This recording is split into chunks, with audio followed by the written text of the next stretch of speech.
تو اسی کانسیپٹ کو اور جگہ پر اللہ تعالیٰ نے کہا ہے کہ انصاف کے لیے کھڑے ہو جاؤ، اور جب کھڑے ہو جاؤ تو کوئی بھی سامنے ہو اس کے خلاف کھڑے ہو جاؤ، اس کی فکر نہ کرنا کون کھڑا ہے سامنے. وَلَوْ عَلَىٰ أَنفُسِكُمْ أَوِ الْوَالِدَيْنِ وَالْأَقْرَبِينَ إِنْ يَكُنْ غَنِيًّا أَوْ فَقِيرًا فَاللَّهُ أَوْلَىٰ بِهِمَا. اگر اپنے خلاف بھی کھڑا ہونا ہو تو کھڑے ہو جاؤ، دونوں والدین کے خلاف بھی کھڑا ہونا ہو تو کھڑے ہو جاؤ، سب رشتہ داروں کے قریب رشتوں کے خلاف بھی کھڑا ہونا ہو تو کھڑے ہو جاؤ، امیر کے خلاف، غریب کے خلاف. اللہ کی پہلی پرائیورٹی اللہ تعالیٰ کی ہے، اللہ کی خاطر کھڑے ہو جاؤ. اور یہ کھڑا ہونا آسان کام نہیں ہے، اس کے لیے بڑی آپ کو اسٹیمنا چاہیے ہوتا ہے. اس اسٹیمنا کا نام، اس کے ناموں میں سے ایک بڑا نام قرآن میں صبر ہے. لیکن پاکستان والا صبر ذرا مختلف ہے. پاکستان والے صبر میں ہے غلط بات ہو رہی ہے، آپ اس کو خاموشی سے برداشت کر رہے ہو، پھر آپ کسی سے جا کے کہتے ہو کہ یہ غلط بات ہو رہی ہے، میں کیا کروں؟ بیٹا صبر کرو. یعنی حق کی بات مت کرو، خاموشی میں صبر کرو.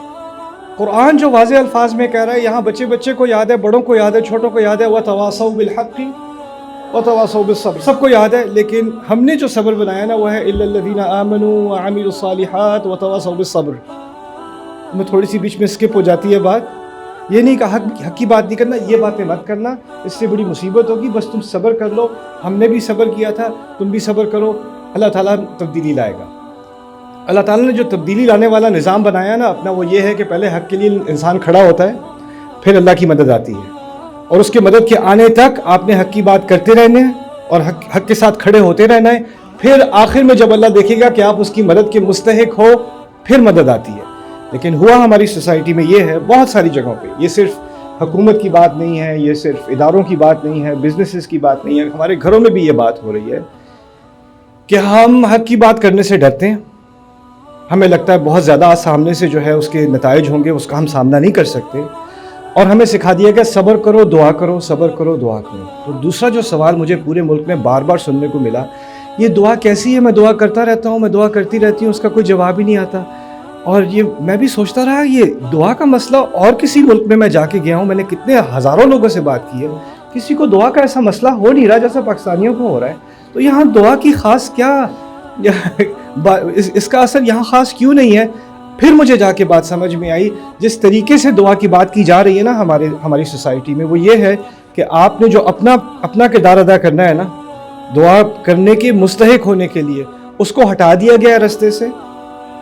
اپنی جو محنت کرنی ہے، مشکلات کا سامنا کرنا ہے، اس کو ہٹا دیا گیا اور پھر کہا ہے اس کے بجائے آپ دعا ہی کریں. یعنی جس چیز کو اللہ تعالیٰ نے آپ کو صلاحیت دی تھی بدلنے کی، اس صلاحیت کا تو آپ انکار کر دو. میں تو کچھ کر ہی نہیں سکتا، میں تو کچھ کر ہی نہیں سکتی، یہ تو ایسے ہیں ویسے، ان کو اللہ ہی بدلے گا، ان سے تو اللہ ہی نمٹے گا. ان سے نمٹنے کے لیے اللہ تعالیٰ نے آپ کو بنایا. جو بھی مشکلات آپ کے سامنے ہیں نا، اس زمانے میں، ان مشکلات میں، اس فیملی میں، اس سوسائٹی میں، جس قوم ان مشکلات کا سامنا کرنے کے لیے صلاحیت رکھتی تھی، اسی کو وہاں ڈالا گیا ہے. لا یکلف اللہ نفسا الا وسعها. اللہ کبھی کسی انسان پر ایسی تکلیف نہیں ڈالتا سوائے اس کے کہ اس میں اس کی وسعت ہو.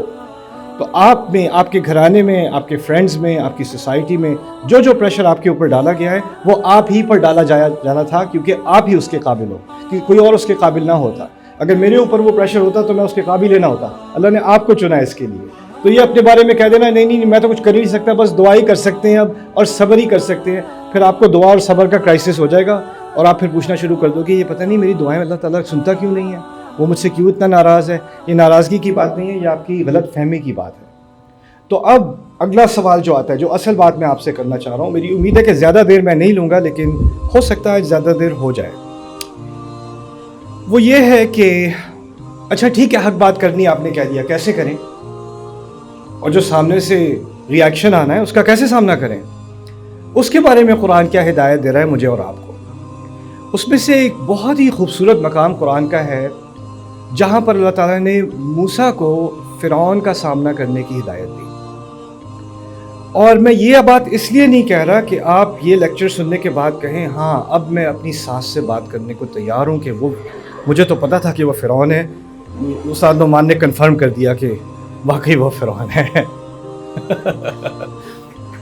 دیکھیں کوئی پتہ نہ چلتا ہے کس نے تعلیم بجائی تھی. اچھا خیر،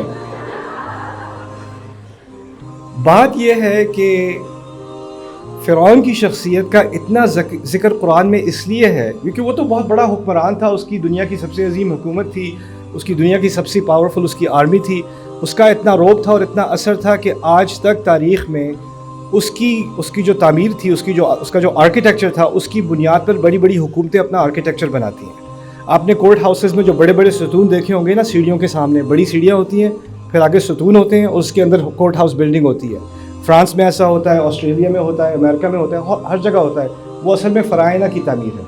وہ ان کا کہنے کا طریقہ ہے کہ ہم نئے فرعون ہیں۔ ڈالر کے اوپر جو ہے وہ احرام بنے ہوئے ہیں، پیرامڈز بنے ہوئے ہیں۔ وہ کیوں؟ کیونکہ ان کو اتنا روب تھا اس قوم کا کہ آنے والی قومیں یہ کرتی تھیں کہ ہم اگلے فرعونہ ہیں۔ اتنے امپریس تھے وہ ان لوگوں سے۔ تو ہم سمجھتے ہیں کہ فرعون کی مثال حکومتوں کی مثال ہے، لیکن بات اصل میں یہ ہے کہ ہر انسان کے اندر چھوٹا سا چھوٹا فرعون ہوتا ہے۔ میرے اندر بھی ہے، آپ کے اندر بھی ہے۔ اور میں یہ نہیں کہہ رہا کہ آپ اپنے آپ کو فرعون آئیڈینٹیفائی کرو، یا اپنے چچا کو، یا اپنے ابو کو، یا اپنے بڑے بھائی کو، یا خالہ کو، یا چچی کو، لیکن اس کی جو ٹیکٹکس تھی نا، جو ترکیب وہ استعمال کیا کرتا تھا لوگوں کو کنٹرول کرنے کے لیے، وہ ایسے ہی نہیں حکومت پہ پہنچ گیا تھا۔ اس کے پاس کچھ طریقے تھے اور وہ بہت بڑا جینیس تھا۔ جس مقام پہ وہ پہنچا ہے، اس مقام پہ پہنچنا آسان کام نہیں ہے۔ اور موسیٰ علیہ السلام جانتے تھے کہ یہ بہت بڑا جینیس ہے، اور جو سیاست میں بہت آگے پہنچ جائے نا، اس کو بات کرنے کا طریقہ آتا ہے، اور اس کو اپنے اپوننٹ کو برباد کرنے کا طریقہ آتا ہے۔ دیکھیں کبھی کبھی ٹی وی پہ ہوتا ہے، آپ کے ہاں تو ویسے بہت سول کانورسیشن ہو رہی ہوتی ہے ٹی وی پہ، میں نے یہی دیکھا ہے، لوگ صرف تمیز سے بات کرتے ہیں، لیکن کسی اور جگہ پہ ہوتا یہ ہے کہ کوئی ایک ایکسپرٹ ہوتا ہے کسی سبجیکٹ میں نا، کوئی پی ایچ ڈی ہے، اس نے 20 سال 30 سال تحقیق کی ہے کسی مضمون پر، اس کو بلایا گیا ہے، اور دوسری طرف جو ٹی وی کا میزبان ہے، جو اس کا ہوسٹ ہے، وہ اس کا انٹرویو کر رہا ہے، لیکن وہ دکھانا چاہ رہا ہے کہ یہ جو ایکسپرٹ ہے نا، اس کو کچھ نہیں پتا، ٹھیک ہے؟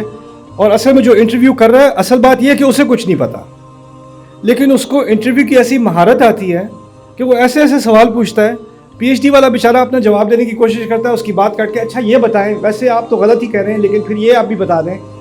اور وہ کہے گا میں تو اچھا چلیں ہم کمرشل بریک کے پاس آتے ہیں، اور وہ 2-5 منٹ میں آپ کو دنیا کو لگے گا کہ جس کے پاس 20 سال کی مہارت ہے وہ بالکل گدھا ہے، اس کو کچھ نہیں پتا، اور یہ انٹرویو کو سب معلوم ہے۔ یہ ٹیکنیک ہوتی ہے، اور اس ٹیکنیک کو سمجھنے کی بہت ضرورت ہے۔ کمیونیکیشن میں، بات کرنے میں کچھ لوگ ایسے ماہر ہوتے ہیں کہ وہ حق کو باطل بنا دیتے ہیں بات کے دوران، اور باطل کو حق بنا دیتے ہیں، اور جو سننے والے ہیں وہ سارے امپریس ہو جائیں کہ یہ واقعی ایسا ہے۔ دوسری بات یہ ہے کہ اصل میں جو بات ہو رہی ہوتی ہے نا دو لوگوں کی، تو اس میں صرف معلومات نہیں ہوتی، اس میں نفسیات بھی ہوتی ہیں، اس کی چھوٹی سی مثال میں آپ کے سامنے رکھ دوں کہ اگر کوئی لائر ہے، لائر کو، وکیل کو اپنا کیس پریزنٹ کرنا آتا ہوتا ہے، وہ جج کے سامنے آ کر بڑی تفصیل سے اپنا کیس پریزنٹ کرتا ہے، اپوزیشن کا مقابلہ کرتا ہے، یعنی وہ انٹروگیشن کرتا ہے، اس میں بہت کانفیڈنس ہوتا ہے کہ وہ اپنی بات کو کھل کر جج کے سامنے بیان کر سکے۔ اگر اس میں اس طرح کی بات کرنے کی صلاحیت نہ ہو تو وہ وکیل بن ہی نہیں سکتا۔ اور وہی وکیل کبھی ہوتا ہے ایسا جس کو اپنے بڑے بھائی سے، یا بھابھی سے، یا امی سے، یا ابو سے ایسی انگزائٹی ہوتی ہے، گھر جا کے اس کی امی کہتی ہیں، کوئی 1-2 باتیں کہتی ہیں، اس کا منہ بند ہو جاتا ہے، اس سے آگے سے بات ہی نہیں کی جاتی۔ اتنا کیپیبل انسان جس کی سپیچ سن کے بڑے بڑے امپریس ہو جاتے ہیں، لیکن اس کی زندگی میں کوئی ایسا شخص ہوتا ہے جس کا اتنا اس پر دباؤ ہوتا ہے، وہ 2 باتیں کرتے ہیں اور اس کی بولتی بند ہو جاتی ہے، اور پھر وہ آگے سے کہتے ہیں کیا ہوا، جواب نہیں آتا، کیا ہو گیا ہے، کورٹ میں تو بڑی باتیں کرتے ہو، کیا ہوا ہے؟ کیونکہ کچھ لوگوں کا ایک نفسیاتی اثر ہوتا ہے آپ کے اوپر، جس کو موسیٰ علیہ السلام نے سمجھایا ہے، وَيَضِيقُ صَدْرِي، میرا سینہ تنگ ہو جاتا ہے، وَلَا يَنطَلِقُ لِسَانِي، پھر میری زبان نہیں چلتی۔ تو فرعون اس معاملے میں ماہر تھا کہ کسی سے بات کرے نا تو اس کا سینہ تنگ ہو جائے، اور پھر آگے سے اس کی زبان بھی نہ چلے۔